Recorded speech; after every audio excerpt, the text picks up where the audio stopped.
Bonsoir à tous. À la une de ce journal, un regain de violence en milieu scolaire. Un adolescent a été poignardé à mort et selon des témoins, le présumé criminel n'est autre que l'un de ses camarades de lycée. La scène se déroule sur le campus d'un lycée situé dans le 3e arrondissement de Douala. À suivre dans ce journal l'enquête sur les circonstances de cette histoire qui défraie la chronique dans la capitale économique du Cameroun. Présidentielle Congo-Brazzaville, comment sortir de la crise économique et épurer la lourde dette d'un pays d'Afrique centrale dépendant des ressources pétrolières. Le développement du secteur agricole est au cœur du débat de la campagne électorale. Vous suivrez dans ce journal les propositions du candidat Denis Sassou Nguesso en campagne dans le nord-est et dans l'arrière-pays du Congo-Brazzaville.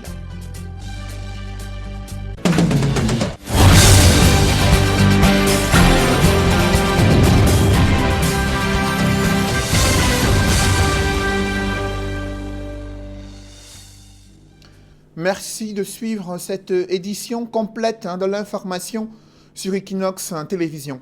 D'abord, ces vives tensions observées le week-end à Baré-Soumtoum, village situé dans le département du Mungo. Les populations sont sorties en masse pour barrer la voie à un funèbre venu enterrer une victime de Covid-19. Là, les populations estiment que l'inhumation devait se dérouler à côté d'une rivière. Elles redoutaient que la rivière soit contaminée. Cela a créé une altercation dans ce village situé dans le département du Mungo. Le récit des faits avec Cyril Diemba et Julingue Nyondé. Avec toute une ambulance. À Baré-Soumtoum, dans le département du Mungo, les populations sont en colère contre l'inhumation de la dépouille d'une victime du Covid-19 dans leur localité. On ne sait même pas qui est mort. La voiture vient, on va enterrer, on ressort. Mais cette fois-ci, c'est impossible. Cette voiture est bloquée et on nous dit pourquoi c'est en Baré-Soumtoum. Si c'est un cimetière, qu'on notifie que la mairie mette ça en marche. Que c'est à partir d'aujourd'hui, tout le village Baré-Soumtoum est un cimetière. La goutte d'eau qui fait déborder le vase, c'est l'enterrement de ce corps tout juste à côté de l'unique rivière qui les approvisionne en eau de consommation. Quand quelqu'un met un cimetière et les bons messieurs disent qu'ils ont vu certaines notabilités, lesquelles? Voilà tous les notables. Lesquels ils ont vu? Le président du comité de gouvernement est là. On enterre les gens n'importe comment à côté d'une rivière. Vous nous prenez pour de qui ça? Ça peut se passer où? Les riverains de Baré-Soumtoum s'indignent surtout du fait que le défunt n'était connu de personne au village. Ça sort d'où ça? Je ne connais même pas la personne qui décède dans mon village. Face à cette situation, les populations ont menacé d'exhumer le corps et préserver leur cours d'eau d'une quelconque contamination. L'arrivée des gendarmes sur les lieux a permis d'apaiser les tensions. Ce corps qui est enterré est un corps malade du Covid. C'est à quelques mètres de la rivière. Je vous prie, jusqu'à lundi, que personne n'aille à cette rivière, jusqu'à que les médecins essayent de nous confirmer qu'on doit encore repartir. Si la famille du défunt ne justifie pas l'inhumation à proximité du cours d'eau, elle déclare cependant avoir reçu recommandation de l'hôpital régional de Nkonsamba pour une mise en terre express. Je suis arrivé chez eux hier aux environs de 22 heures. Je leur ai dit, papa est décédé, qu'est-ce que l'hôpital dit? Ils disent que l'hôpital a dit, demain au plus tard à 9 heures, on va enterrer. Ça se confirme que c'est le corona d'embarrer sur tout. Ça, c'est ce que l'hôpital dit. Il dit, ok, est-ce qu'on a la possibilité de prendre le corps pour aller au village? Elle dit, c'est notre souhait, mais il faudra te rapprocher de l'administration de l'hôpital. C'est comme ça que je vais, par personne interposée, j'ai je sais pas, quelqu'un qui se présente pour le directeur de l'hôpital. C'est même lui qui m'appelle parce que je suis d'abord allé voir le morgue pour dire, dans ce cas, qu'est-ce qu'on fait? Est-ce qu'il y a une dérogation qu'on puisse prendre le corps pour aller au village? Il dit, le préfet a été formel, tout ce qui décède dans le Mungo s'enterre au Mungo. Alors quand je tape la main, ils me disent, tout ce qu'on peut faire pour vous, c'est que si vous avez un endroit enterré dans le Mungo, on peut encore vous le concéder. Je leur ai dit, ok, laissez que je me concerte avec la famille. Quand on est concerté, ce papa qui est l'ami et le frère du docteur a dit ok, je peux vous donner un petit espace dans ma plantation pour que vous pouvez tout puissiez intégrer. Les populations de Baré-Soumtoum n'entendent pas lâcher prise. Elles envisagent saisir le procureur de la République pour exhumation de ce corps présenté comme une menace pour leur santé.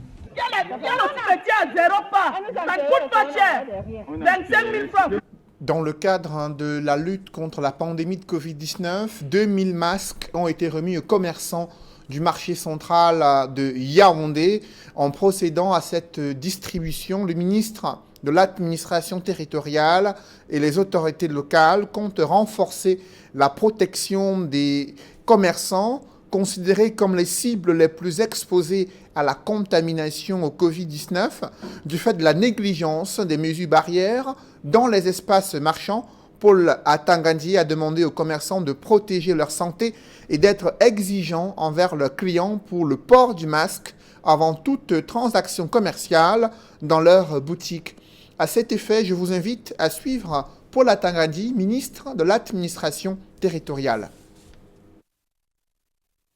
Cette campagne, c'est d'abord quoi? Le port du masque, la distanciation physique, le lavage de mains. Nous allons vous donner symboliquement 2000 masques. Vous allez distribuer 100 masques devant nous. Mais il est important pour vous de sensibiliser tout le monde. Quelqu'un qui entre dans votre boutique et qui n'a pas de masque, vous ne devez pas être soucié parce qu'il veut vous donner de l'argent. Dites-lui d'abord de porter le masque avant de vous donner de l'argent.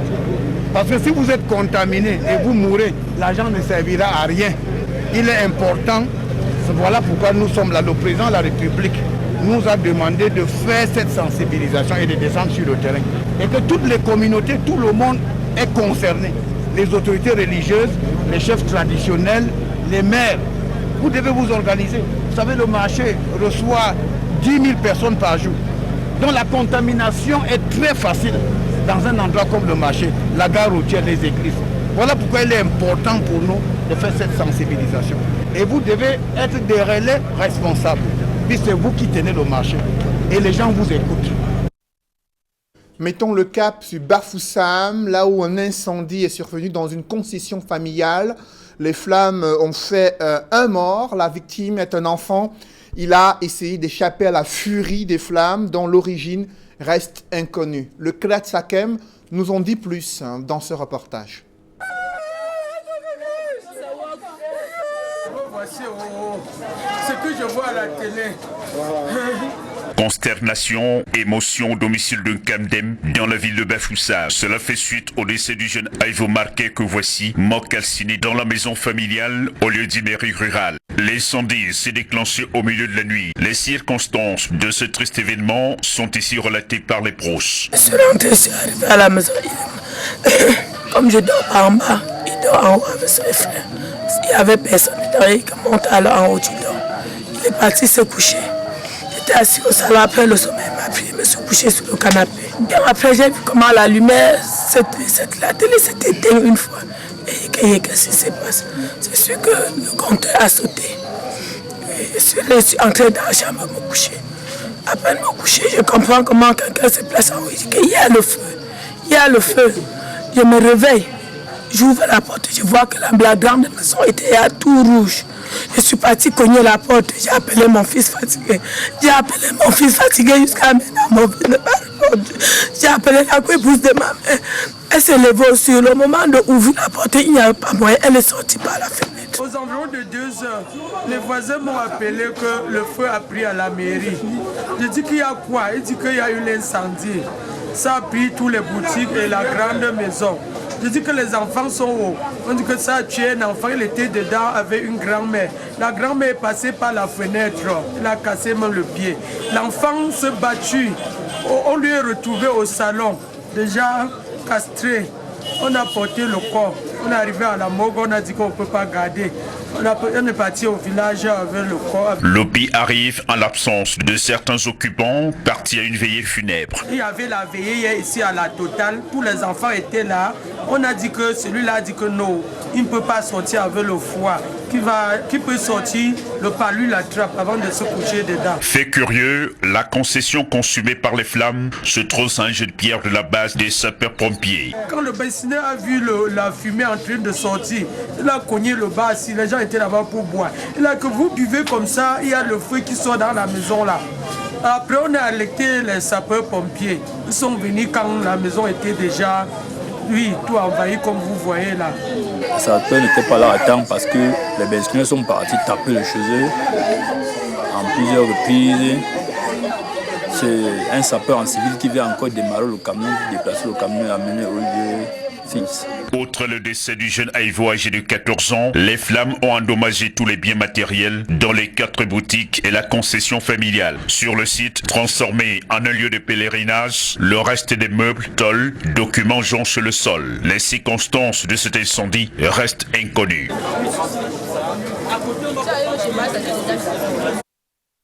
Un autre élève poignardé à mort dans l'enceinte d'un établissement scolaire. Le drame s'est produit cette fois-ci dans un lycée situé dans le 3e arrondissement de Douala. Le mystère plane encore sur les raisons ayant poussé le présumé auteur de ce crime, un adolescent de 13 ans, d'avoir commis un tel forfait. L'administration du lycée reste silencieuse sur cette tragédie. Des enquêtes ont été ouvertes à la gendarmerie et la police. On fait le point avec Dallas Kana et Vivien Tonfac. La cour de cette concession familiale au quartier PK18, au lieu d'Yaloued, ne désemplit plus. Des voisins et autres pros du couple Tetsop viennent lui apporter leur réconfort après le décès tragique de leur fils, Frank Tetsop Tatsago, âgé de 15 ans, élève en classe de 4e allemande au lycée de PK21. Parti de la maison pour l'établissement scolaire, vendredi 12 mars dernier, en parfait état de santé, Frank n'y retournera plus vivant. Oui, il nous a dit qu'il avait cours de TSF. Oui, directement, comme il sort là, il était avec le papa ici. À 11h, nous appelle que papa viens, l'enfant saigne. Rendu illico presto au lycée, après le coup de fil de l'administration, le géniteur de l'adolescent se rendra compte que la blessure était bien plus grave. Il arrive à l'hôpital, il se rend compte que c'est plutôt au niveau du cœur que l'enfant a été blessé. Quelques minutes après, apparemment, quand il arrivait, même l'enfant était parti. Mais de l'établissement, lui a dit que l'enfant a eu une blessure sur la main, sur le bras. Sa grande surprise, il arrive, il constate donc que c'est au niveau du cœur. Conduit à l'hôpital, Frank ne sera pas sauvé. Il passera de vie à trépas. Mais que s'est-il réellement passé? L'administration du lycée de PK21 approché par Equinox Télévision a choisi de rester muette. Des sources concordantes font cependant savoir que Frank a été poignardé dans l'enceinte du lycée par un camarade, élève en classe de 4e espagnol. L'acte était-il prémédité? Tel est le mystère que les enquêtes ouvertes par la police et la gendarmerie permettront de lever. Pour l'heure, le corps de Frank se trouve à la morgue de l'hôpital de Lok-Baba. La mort suspecte d'une Camerounaise suscite la colère de la communauté camerounaise au Canada, admise dans un hôpital pour des douleurs présumées bénignes. Elle s'est retrouvée mise en quarantaine, isolée, parce que soupçonnée d'avoir contracté une grave maladie contagieuse. Alors que son état de santé se dégradait, ses cris d'alerte sur les réseaux sociaux n'ont pas permis de la sauver des griffes de la mort. Les Camerounais se sont mobilisés dans les rues des villes canadiennes afin d'exprimer leur colère devant ce qu'ils considèrent comme une négligence médicale et des soupçons de traitement raciste. On évoque tout cela dans ce reportage signé Kediara. Cri de détresse d'une femme qui, voyant venir la mort, refuse de se laisser happer par elle. Je ne veux pas mourir. Je ne veux pas mourir et laisser mes enfants. Aide-moi. Aide-moi. Je suis fatiguée. Je sens la douleur. Je sens que je suis en train de partir. Mais je n'ai personne. Aidez-moi s'il vous plaît. C'est dans cette vidéo de plus de 6 minutes que Mireille Njomo, affaiblie, le visage enflé et méconnaissable, appelle à l'aide depuis son lit de malade à l'hôpital Charles Moyne, au Canada. La vidéo est d'autant plus intenable que quelques heures seulement après sa diffusion, sur la toile, Mireille va rendre l'âme. Pourtant, le 1er mars 2021, à son entrée dans cet hôpital, rien ne semblait présager de cette fin horrible. Elle souffre alors d'un problème à la jambe. Les médecins vont l'interner et comme la procédure le demande, ils vont s'enquérir sur ses allergies avant de lui élaborer un protocole de soins. Je les ai dit que je suis allergique à la pénicilline, mais ils m'ont injecté la pénicilline, sachant très bien que je suis allergique à la pénicilline. Ils me l'ont injecté pendant 3 jours. Oui, pendant 3 jours. Le 3e jour que je les ai demandé, qu'est-ce que vous êtes en train de m'injecter là? Je sens quelque chose dans mon corps. Je sens que je suis en train de mourir. C'est là où ils m'ont dit que c'est la pénicilline. Ce que Mireille Njomo sent, c'est surtout son corps qui est en train de la lâcher. D'ailleurs, on peut percevoir à travers la vidéo l'effort surhumain qu'elle fait pour s'exprimer. J'ai des boutons partout sur moi, sur ma tête jusqu'aux pieds. Je ne suis pas vraiment la personne que vous voyez sur cette vidéo. Oui, les gens qui me connaissent ne me reconnaissent plus. Je suis en train de mourir à petit feu dans cet hôpital. La chose est d'autant plus grave que la jeune dame est isolée du reste du monde, coupée de sa famille. Ils me cachent, ils m'ont isolée dans une salle. Aucun membre de ma famille n'a le droit de me voir. Ma soeur qui est au Canada, qui est aussi infirmière, elle est venue ici 2 fois, on l'a chassée. Elle a supplié, on l'a chassée. On a même appelé la police qui ne peut rien faire. Elle demande à plusieurs reprises d'être transférée dans un autre hôpital, mais en vain. Finalement, après plusieurs heures de négociations, Mireille Njomo est transférée dans un hôpital juif le dimanche 7 mars. Elle va rendre l'âme. 2 jours plus tard, on est alors le 9 mars. L'affaire fait un tollé. De nombreux immigrants, étrangers au Canada, soutenus par quelques Canadiens, se retrouvent dans la rue pour manifester et crier au racisme. Des actions qui ne ramèneront pas la défunte à la vie, mais qui ont remis au goût du jour la qualité du traitement des immigrants dans les hôpitaux canadiens, à une ère où le Canada est présenté face au reste du monde comme l'Eldorado de l'immigration. Mettons le cap sur le Québec pour avoir cette réaction de Jackson Quigné, avocat québécois. Il révèle les circonstances de la prise en charge de Mireille. La famille a saisi les autorités gouvernementales et exige une enquête indépendante sur les allégations de négligence médicale et de traitement raciste. Je vous invite à l'écouter.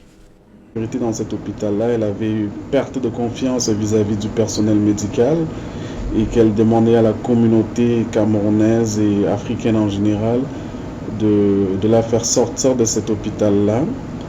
Et chose qui a été faite parce que la communauté camerounaise s'est mobilisée à travers certains activistes que nous avons ici. Quand même, la communauté camerounaise est assez bien représentée de ce côté-là ici. On a DJ Tef Chaleur qu'on connaît bien dans la communauté. On a Monsieur Zambou Joseph qu'on connaît également sous le pseudo de Papa Canada, qui sont mobilisés. Ils sont allés exiger la sortie de notre sœur de l'hôpital sous la pression. Ils ont fait sortir la sœur de l'hôpital Mireille, qui l'ont transférée à l'hôpital juif à Montréal. Et un jour et demi après, elle est décédée. Elle est décédée, selon les dires de l'hôpital juif, de suite d'un cancer, un lymphome. Et c'est à ce niveau-là qu'on se trouve au niveau des faits.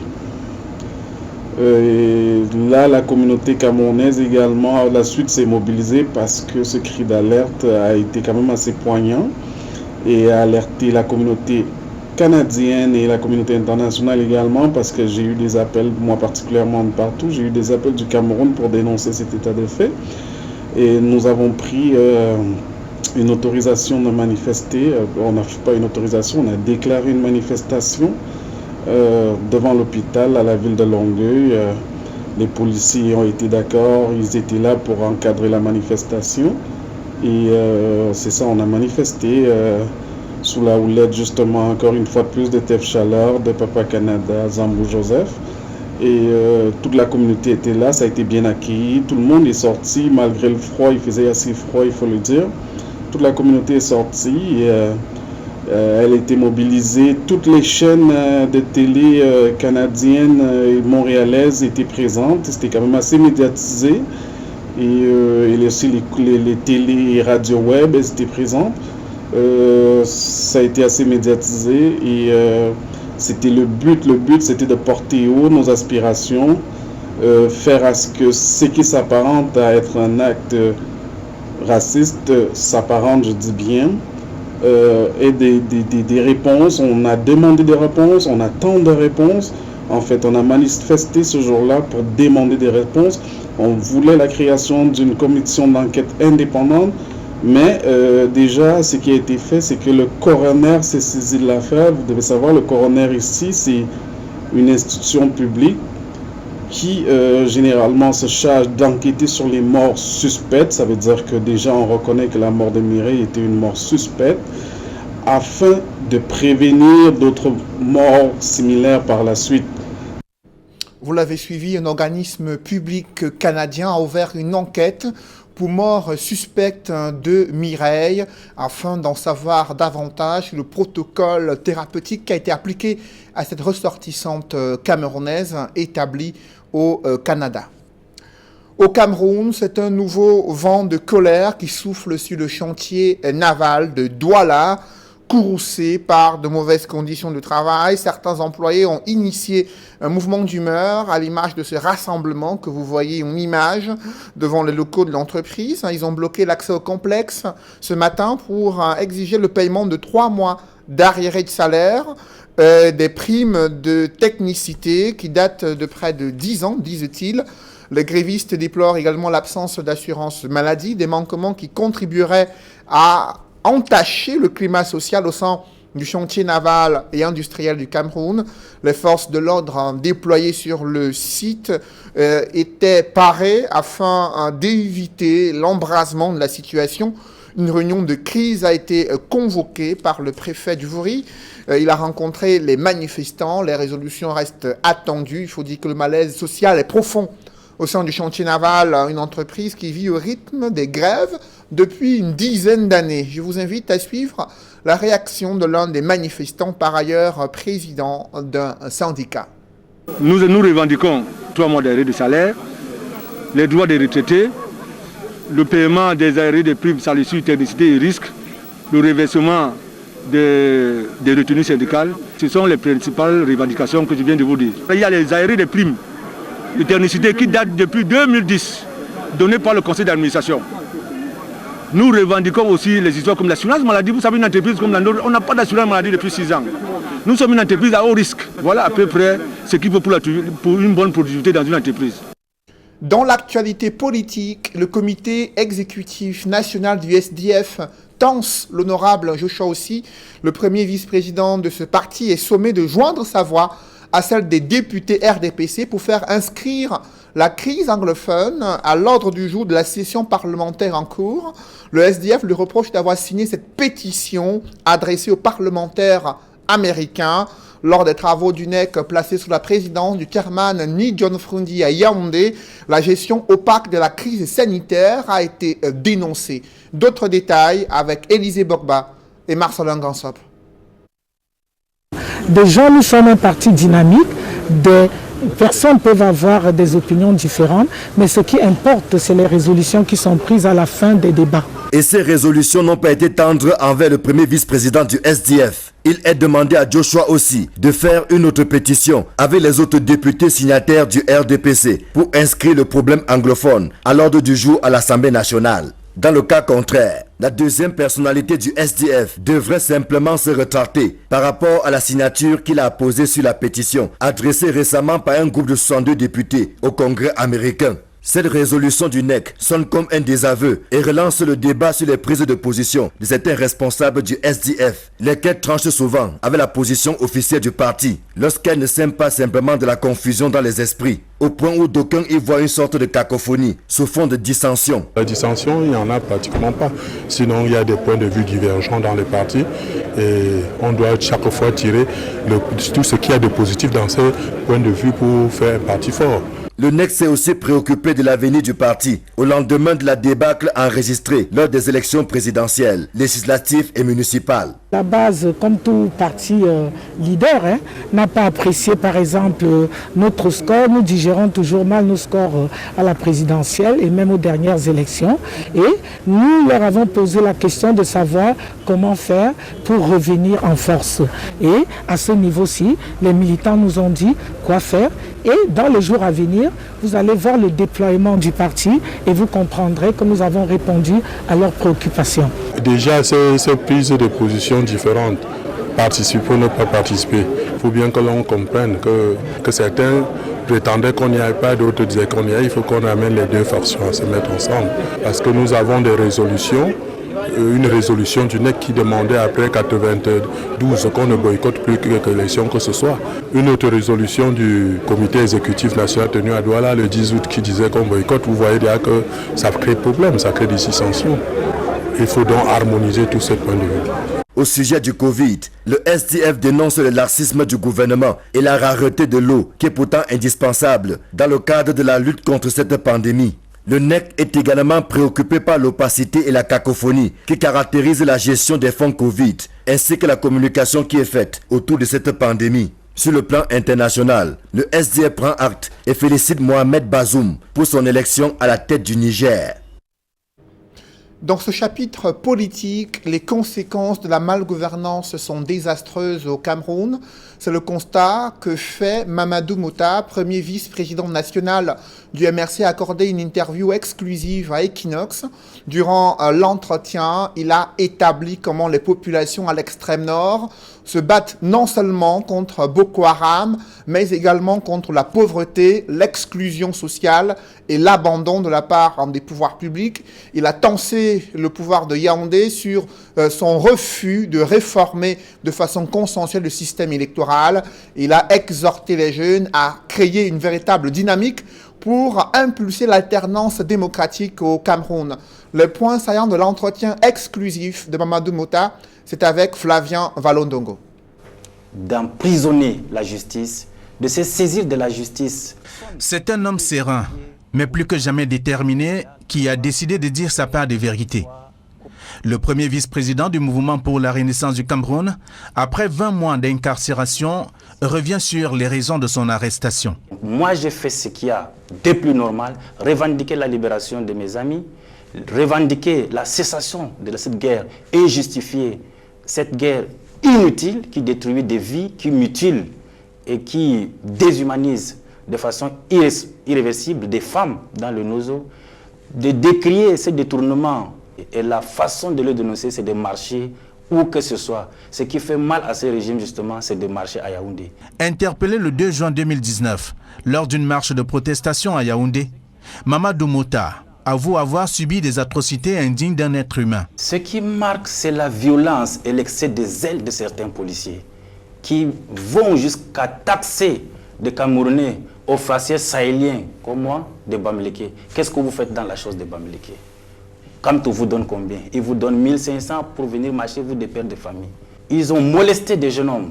Certains m'ont imprégné d'ailleurs ma chemise de leur sang, au point où un commissaire de police m'a demandé si j'étais blessé quand ils m'ont arrêté.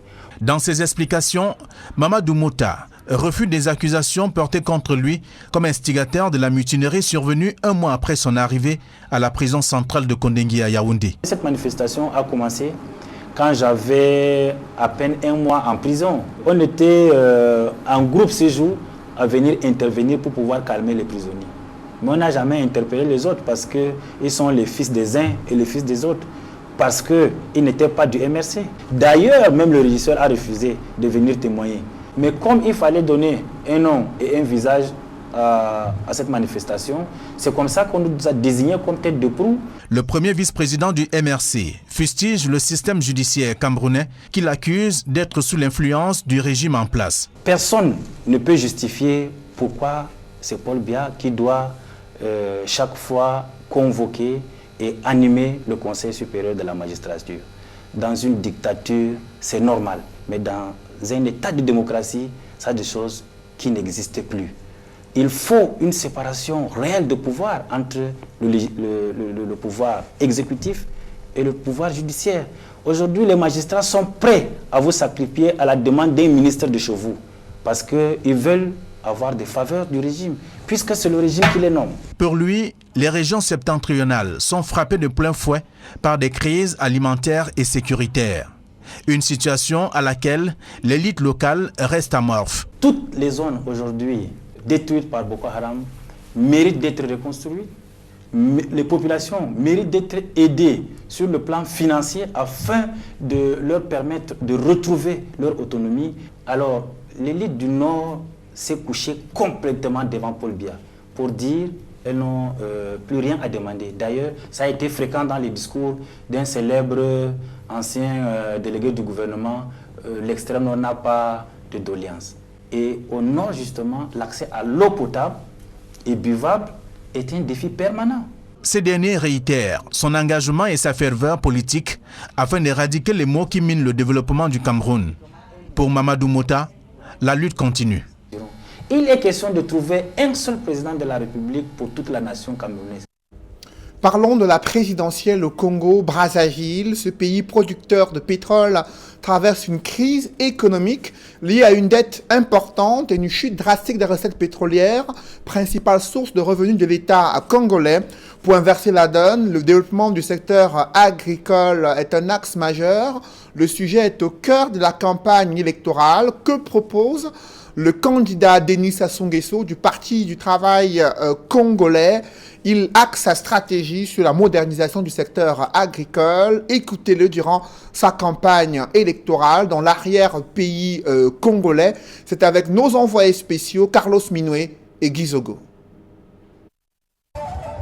Dans la campagne électorale pour l'élection présidentielle du 21 mars prochain au Congo-Brazzaville, la route du Nord pour le candidat Denis Sassou Nguesso passe par Owando. Après Ifondo, Wesso et Oyo, où l'heure était consacrée au souvenir d'Edith Bongo, la fille du président, décédée en 2009. Ici à Owando, le chef-lieu du département de la Cuvette, Sassou Nguesso compte de nombreux convertis qui croient ferme qu'il est l'homme de la situation pour poursuivre avec lui la marche à la tête du pays. Malgré tous ces soutiens évidents, le président Denis Sassou Nguesso tient à dérouler son programme. Celui-ci porte notamment sur les changements à continuer à opérer dans le chef-lieu et l'ensemble du département de la Cuvette ici à Owendo. La municipalisation, ce programme qui consiste donc à investir dans les infrastructures routières, va donc se poursuivre. Mais le président congolais insiste aussi sur l'agriculture qui, à l'entendre, est un atout important pour le Congo qui pourrait effectivement prospérer dans ce domaine. La partie fluviale, ce sera principalement, je dis principalement, la pêche, la pisciculture. L'autre partie de la cuvette de terre ferme, ce sera l'autre partie de l'agriculture, de l'élevage. Une autre préoccupation pour le chef de l'État congolais, c'est la consolidation de l'État de droit. Il faut savoir qu'un certain nombre de reproches ont souvent été faits ici au président congolais pour le non-respect des droits humains. Il entend donc mettre un accent particulier sur cette question s'il était élu pour les 5 prochaines années. Notre pays doit continuer d'être un pays de droit et nous allons renforcer cette dimension de notre pays. Nous devons ensemble travailler contre les antivaleurs. À Owendo, dans le nord de la République du Congo, pour Equinox Télévision, Carlos Minoué, Eric Ouattat, Gladys Sidje et Guy Zogo. Et la Guinée équatoriale qui va recevoir dans les tout prochains jours une mission d'assistance humanitaire venant du Cameroun et conduite par le ministre de la Défense, Joseph Betty Assoma. C'est une décision du président de la République en signe de solidarité pour la Guinée équatoriale qui a subi un événement le dimanche 7 mars 2021 qui s'est soldé, une catastrophe qui s'est soldée par de nombreuses pertes en vie humaine et d'importants dégâts matériels.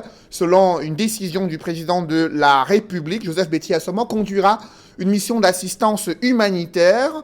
Il sera également accompagné durant la mission par une soixantaine de personnels de santé militaire, du Corps national des sapeurs-pompiers, du génie militaire, et également porteuse d'une importante cargaison de médicaments, de denrées alimentaires et de fournitures diverses. Voilà ce qui constitue la mission humanitaire du Cameroun en Guinée équatoriale, en signe de solidarité à ce pays voisin, victime d'une catastrophe qui a fait au moins une soixantaine de morts et plusieurs blessés et d'importants dégâts matériels sur un site militaire en Guinée équatoriale.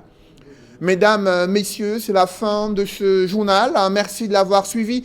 Juste après cette édition de 20h, retrouvez Serge Allan Autour et ses invités pour le débrief du journal sur le plateau d'Equinox Soir. Serge Allan. Ressortissante camerounaise dans un établissement hospitalier au Canada, la communauté camerounaise s'interroge.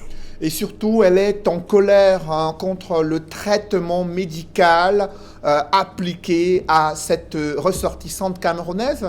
Vous l'avez suivi, son dernier témoignage, un cri de détresse où elle a été surprise de se voir administrer la pénicilline alors qu'elle avait bel et bien déclaré qu'elle faisait des allergies à ce médicament. Elle soupçonne que cela a affecté son organisme et l'a conduit tout droit vers la mort, malgré la mobilisation des Camerounais qui ont obtenu le changement, le transfèrement dans un autre hôpital. Cela n'a pas permis de la sauver. Aujourd'hui, il réclame justice, exige une enquête sur les allégations de traitement raciste et de négligence médicale. C'est Jalin. Voilà, madame, monsieur, c'est donc l'essentiel Equinox Soir, deuxième partie. Bonne soirée à vous, Cédric. Je vous souhaite une bonne soirée, c'est Jalin. Rendez-vous demain 20h.